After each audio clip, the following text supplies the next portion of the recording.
कि जब आप बड़ी बड़ी बातें करते हो कटारिया, आप लोगों से लड़ सकते हो, आप दमखम दिखाते हो, तो कटारिया तुम्हारे ऊपर ये कैसे सूट हो सकता है कि तुम खुद ही साईं के कंसिडर रहे थे। बिल्कुल सही बात है, मैं एग्री करता हूं कि साईं आप बहुत बॉडी बिल्डर हैं, बहुत ताकतवर हैं, खतरनाक दिखते हैं, और जहां पर कटारिया हम ना छोड़ेंगे, मार डालेंगे, काट डालेंगे, एक्चुअली कटारिया वहां पर डर गया था। अब ये सीजन कटारिया को जिताना इसलिए भी नहीं बनता क्योंकि कटारिया तो डरपोक आदमी। अब इसको हाईलाइट किया जा सकता है, हालांकि मुनव्वर ने कहा कि मैं खुद भी होता तो मैं यही करता, रास्ता मैं भी यही चूज करता, पर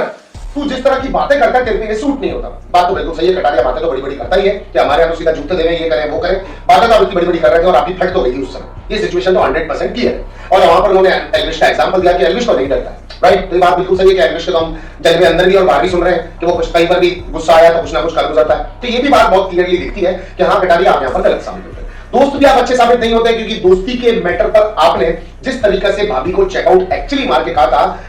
मैं समझ गया कि भाभी क्यों पसंद आ रही है या भाभी के लिए तू ऐसा क्यों कह रहा हो, तो इस बात से तो ये भी चीज क्लियर होती है कटारिया एक्चुअली आपने ये चीज कही थी, उस समय बिग बॉस ने इसको हाईलाइट नहीं किया।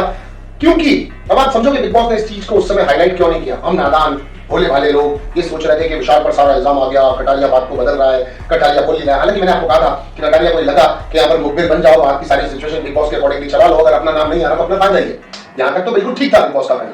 लेकिन इसके पीछे के घाटे और फायदे समझो।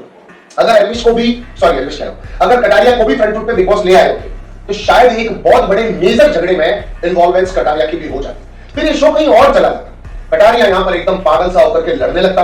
अरमान मलिक भी लड़ता, तो ये शो में शायद जो और हमारे सामने शख्सियतें उभर के आ रही हैं, यानी कि सना मकबूल आ रही हैं, रणवीर शौर्य आ रहे हैं, फिर ये लोग नहीं होते हाईलाइट कोई और ही लोग होने लग जाते, फिर शो कहीं और चला जाता, जीतने की तरफ कोई और जा रहे होते, क्योंकि धक्का मुक्की को रोकने के लिए तो कोई और आ रहे होते। यहाँ पर शायद विशाल और कटारिया एक जबरदस्त वाले दोस्त बन जाते, मिल के लोगों से लड़ते, मिल के लोगों से झड़ते, इनकी ये मस्करी वाली हरकतें बंद हो जाती और शो फिर शायद कटारिया और विशाल की तरफ जाने लगता, धीरे धीरे धीरे धीरे धीरे धीरे। लेकिन दीर्घ बुद्धि रखने वाले असीम दिमाग के वारिस बिग बॉस ने इस चीज को समझा और समझ करके ये निष्कर्ष निकाला कि भैया कटारिया को चुपचाप साइड में हटा दो, ये इस बात का ब्लेम विशाल के ऊपर डाल देगा, ऑडियंस की बात समझ जाएगी, ये बार एक मस्करा लेकर के रह जाएगा, झूठा भी बन जाएगा, पक्का दोस्त भी नहीं कहलाएगा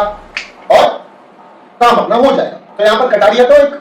पंचर पप्पू की तरह प्रेजेंट होते हैं। अब आता है झगड़ा, जहां पर साईं केतन एक्चुअली इस तरीके से चार्ज करते हैं कि कटारिया घबरा जाता है। और खैर ये भी बहुत सही बात है कि सारे लोग ही एक जैसे नहीं होते, तो अब एल्विश से उम्मीद करो कि उसके दोस्त भी वैसे के वैसे आएंगे, या फिर कटारिया से उम्मीद करो कि वो एल्विश जैसे निकलेंगे, तो ये बात तो बिल्कुल भी नहीं मानने लायक होती है। और